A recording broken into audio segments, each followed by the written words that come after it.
1 Petrus pasal 2. Batu yang hidup dan bangsa yang kudus.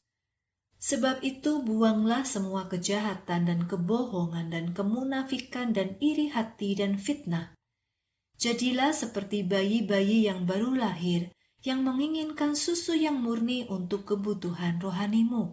Dengan begitu, kamu dapat bertumbuh dalam keselamatanmu, sebab kamu sudah merasakan kebaikan Tuhan. Tuhan Yesus adalah batu yang hidup. Batu itu ditolak manusia, tetapi ia dipilih Allah sebagai yang paling berharga. Jadi datanglah kepadanya. Kamu juga seperti batu-batu yang hidup. Allah memakaimu untuk membangun rumah rohani dan menjadikanmu imam yang kudus, supaya kamu dapat mempersembahkan kurban-kurban rohani yang akan Allah terima melalui Kristus Yesus. Kitab suci berkata, "Lihatlah, aku telah memilih sebuah batu penjuru yang berharga, dan kuletakkan batu itu di Sion.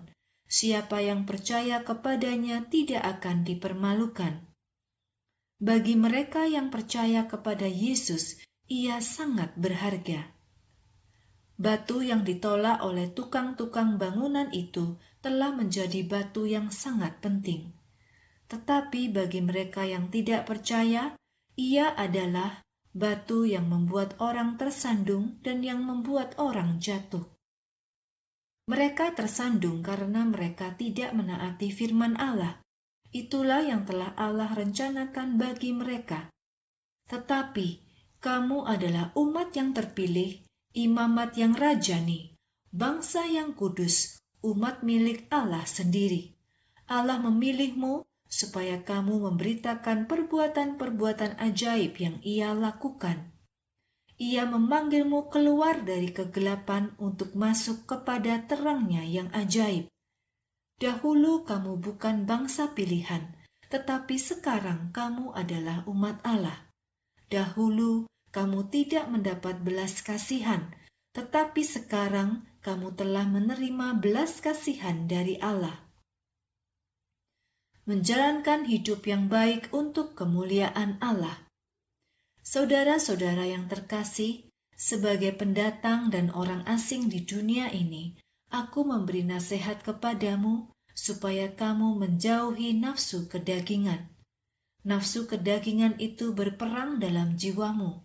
Hiduplah dengan baik di antara orang-orang yang tidak mengenal Allah, supaya apabila mereka mengatakan hal-hal yang jahat tentang kamu, tetapi ketika mereka melihat hidupmu yang baik, mereka akan memuliakan Allah pada hari kedatangannya. Patuhlah kepada penguasa.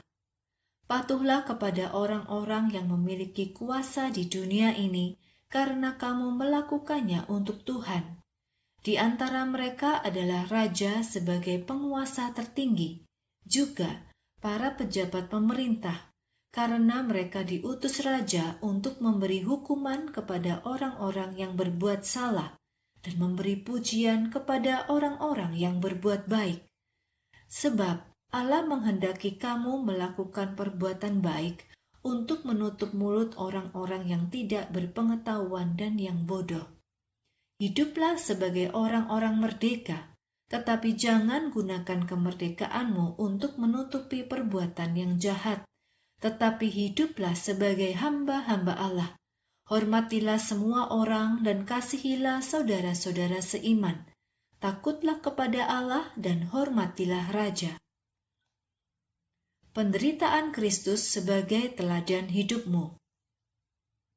Hamba-hamba, patuhilah tuanmu dengan penuh hormat. Tunjukkan sikap itu bukan hanya kepada tuanmu yang baik dan ramah, tetapi juga kepada tuanmu yang kasar. Jika ada orang yang rela bertahan menghadapi kesulitan dan penderitaan karena ketidakadilan, demi kesadarannya akan Allah, maka hal itu sangat menyenangkan Allah.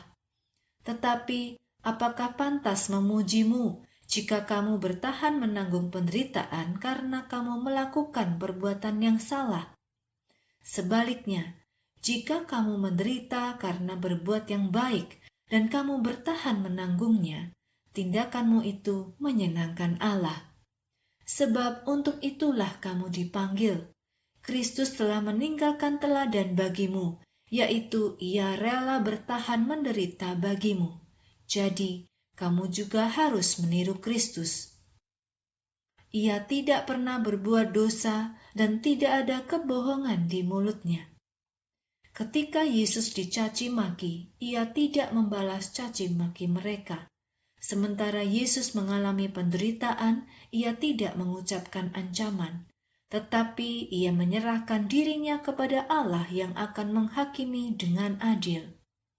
Kristus telah memikul dosa-dosa kita di dalam tubuhnya di atas kayu salib, supaya kita berhenti berbuat dosa dan hidup untuk kebenaran.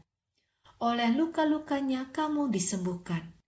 Dahulu kamu sama seperti domba yang tersesat, tetapi sekarang kamu sudah kembali kepada Sang Gembala dan Pelindung jiwamu.